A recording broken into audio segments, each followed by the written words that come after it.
அனைவருக்கும் வணக்கம். நான் தமிழரசி பாலமுருகன். இந்த பதிவில் நம்ம பார்க்க போகிறது மிக மிக அற்புதமான ஒரு விஷயம். இந்த ஒரு பதிவை யாருமே தவற விட்டுடாதீங்க. ஏன்னு கேட்டிங்கன்னா, நாளைக்கு நீங்கள் எதுவுமே செய்ய முடியாவிட்டாலும் கூட என்னால் எந்தவித பூஜைகள் நாளைக்கு செய்ய முடியாது, நான் வெளியூரில் இருக்கிறேன், அல்லது என்னால் பூஜை செய்யக்கூடிய சூழலில் நான் இல்லை, எங்கள் வீட்டு சூழல் சரியில்லை அப்படின்னு என்னவாக இருந்தாலும் பரவாயில்ல, நாளைக்கு காலையில் நீங்கள் தூங்கி எழுந்ததும், அதாவது கண் விழிச்சதும், நீங்கள் இந்த ஒரே ஒரு வரியை மட்டும் உங்கள் மனதார உச்சரிங்க, முழு நம்பிக்கையோடு உச்சரிங்க. அப்படி நீங்கள் உச்சரித்தாலே நீங்கள் அனைத்து பூஜைகளும் நாளைக்கு நீங்கள் செய்தால் என்ன பலன் கிடைக்குமோ அதே பலன் நிச்சயமாக கிடைக்கும். ஏன்னு கேட்டிங்கன்னா, நாளைக்கு தமிழ் புத்தாண்டு விசுவாவசு ஆண்டு இன்றோட நிறைவடைகிறது. நாளைக்கு நம்ம அனைவரும் புதிய ஆண்டுக்குள் செல்லவிருக்கிறோம். ஸோ பராபவ ஆண்டை நம்ம எல்லாருமே வரவேற்க ரெடி ஆகிட்டோம்.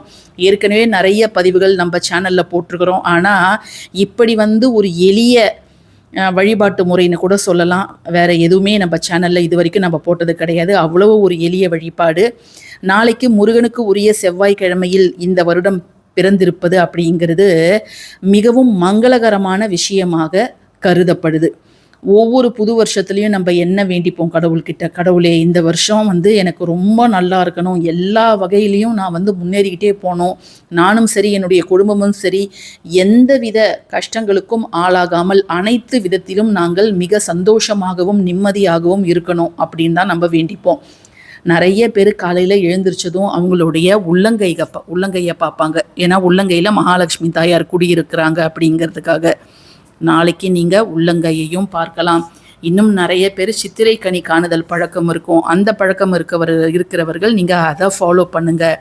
அப்படி இல்லைன்ற பட்சத்தில் நீங்கள் இன்று இரவு தூங்க போகிறதுக்கு முன்பே நீங்கள் படுக்க போகிற இடத்துக்கு பக்கத்தில் முருகருடைய ஒரு சின்ன படம், கைக்கு அடக்கமான ஒரு சின்ன படம் அல்லது ஒரு சின்ன சிலை, ஒரு அதை மாதிரி நீங்கள் வச்சுக்கலாம். அப்படி இல்லையா, கேலண்டரில் நிறைய முருகர் படம்லாம் இருக்குது. ஸோ அந்த கேலண்டரை நீங்கள் பக்கத்தில் வச்சுக்கலாம். காலையில் கண் விழித்ததும் முருகப்பெருமானோட முகத்தில் விழிக்கிற மாதிரி ஒரு புண்ணியம் வேறு எதுவுமே கிடையவே கிடையாதுங்க. ஸோ நீங்கள் அதை தயவு செய்து நாளைக்கு செய்யுங்க. சில பேர்லாம் சொல்லுவாங்க, நம்ம படுக்கிற இடத்துல கடவுளோட சிலையெல்லாம் வைக்கக்கூடாது அப்படின்ட்டு.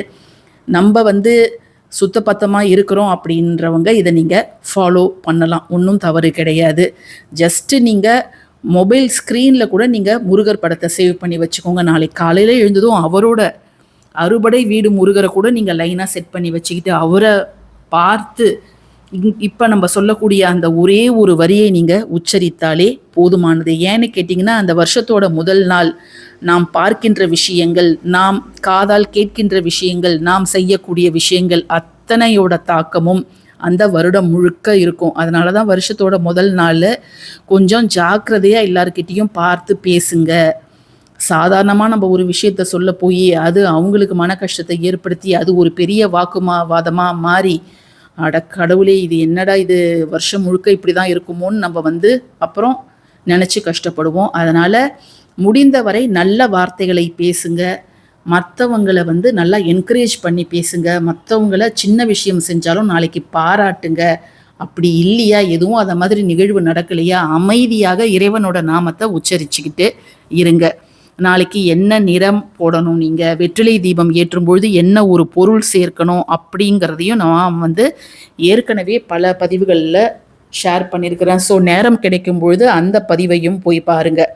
அதே போல் நாளைக்கு காலையில் நீங்கள் உங்களுடைய வலது காலை கீழே வச்சு அதுக்கப்புறம் இடது காலை வையுங்க.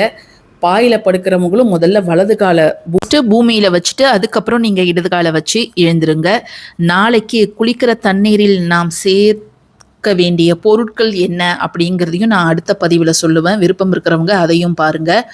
இப்போ இந்த ஒரு வரி உச்சரிக்கணும்னு சொன்னேன்ல, இதை நீங்கள் யார் வேணாலும் உச்சரிக்கலாம். இப்போ நம்ம சேனலை ஃபாலோ பண்ணுறவங்க நிறைய பேர் வேற்று மதங்களை சேர்ந்தவர்களாக இருக்கிறார்கள். அவங்க நிறைய பேர் கிறிஸ்துவ சகோதரிகள், இஸ்லாமிய சகோதரிகள்லாம் நாங்கள் வெற்றிலை தீபம் பயன்படுத்தி வழிபாடு செய்கிறோம், எங்களுக்கும் நாங்கள் கேட்டது நடந்திருக்குது அப்படின்ட்டு ரொம்ப சந்தோஷமாக அவர்களுடைய அனுபவங்களை நம்மக்கிட்ட பகிர்ந்துருக்கிறாங்க. ஸோ நீங்களும் இதை நீங்கள் விருப்பப்பட்டீங்கன்னா காலையில் உச்சரிக்கலாம். தீட்டு காலமாக இருந்தாலும் பரவாயில்ல, ஏன்னா நம்ம பூஜை அறைக்கெல்லாம் போக போகிறது கிடையாது, விளக்கேற்றுறது கிடையாது, எதுவுமே பண்ண போகிறது கிடையாது. ஜஸ்ட் நீங்கள் கண் விழித்து நீங்கள் இருக்கிற அந்த பெட்டில் படுத்துட்டு இருந்தீங்கன்னா கண்ணை விழிச்சிட்டிங்கன்னா நீங்கள் படுத்துக்கிட்டே கூட இந்த ஒரு வரியை நீங்கள் உச்சரிக்கலாம். எழுந்து உட்காரணும் அப்படின்லாம் அவசியமே கிடையாது. நீங்கள் உச்சரிக்க வேண்டிய அந்த மிக சக்தி வாய்ந்த ஒரு வரி என்ன அப்படின்னு பார்த்தீங்கன்னா, ஓம் முருகா பராபவ வருடம் தனம் தானியம் ஆரோக்கியம் வசி வசி. அதாவது ஓம் முருகா அப்படிங்கிறத ஃபஸ்ட்டு சொல்லிடுங்க. ஓம் முருகா பராபவ ஆண்டு தனம் தானியம் ஆரோக்கியம் வசி வசி. அதாவது இந்த ஆண்டு முழுக்க நாம் தனத்தோடும் தானியத்தோடும் அதற்கெல்லாம் மேலாக ஆரோக்கியத்தோடும் வாழணும்.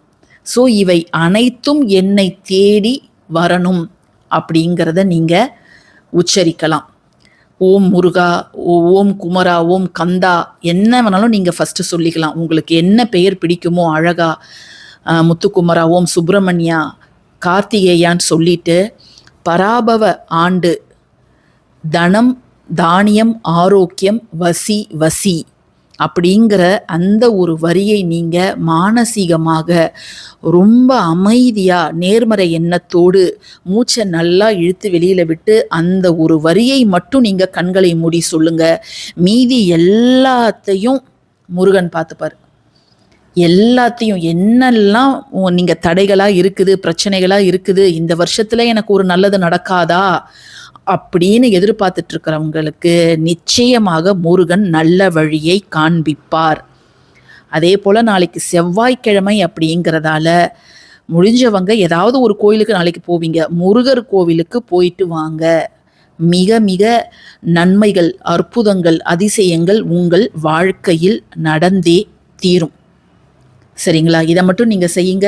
அதே போல் நாளைக்கு திரிபுஷ்கர யோகமும் சேர்ந்து வருகின்றது. அந்த திரிபுஷ்கர யோகத்தில் நீங்கள் சொல்ல வேண்டிய ஒரு வார்த்தை, நீங்கள் போய் கடையில் போய் வெள்ளி தங்கம் புத்தாடைகள் வீட்டுக்கு தேவையான பொருட்கள் என்ன வாங்கினாலும் பரவாயில்ல, நீங்கள் அந்த ஒரு வார்த்தையை உங்கள் வீட்டில் நம்ம சேனலில் சொன்ன மாதிரி நீங்கள் அதை செயல்முறைப்படுத்தி பாருங்கள்.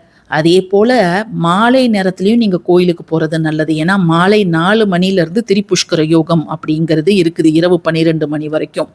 ஸோ அந்த நேரத்தில் நீங்கள் கோவிலில் போய் 2 நெய் தீபம் மட்டும் ஏற்றி வைங்க. நாம் செய்த அத்துணை பாவங்களும் தீர்ந்து அனைத்து புண்ணியங்களும் நம்மை தேடி வரும். இந்த பதிவு பிடிச்சிருந்ததுன்னா கட்டாயமாக லைக் பண்ணுங்கள், ஷேர் பண்ணுங்கள், நம்ம சேனலுக்கு சப்ஸ்கிரைப் பண்ணுங்கள். தேங்க்யூ ஃபார் வாட்சிங் திஸ் வீடியோ. நன்றி.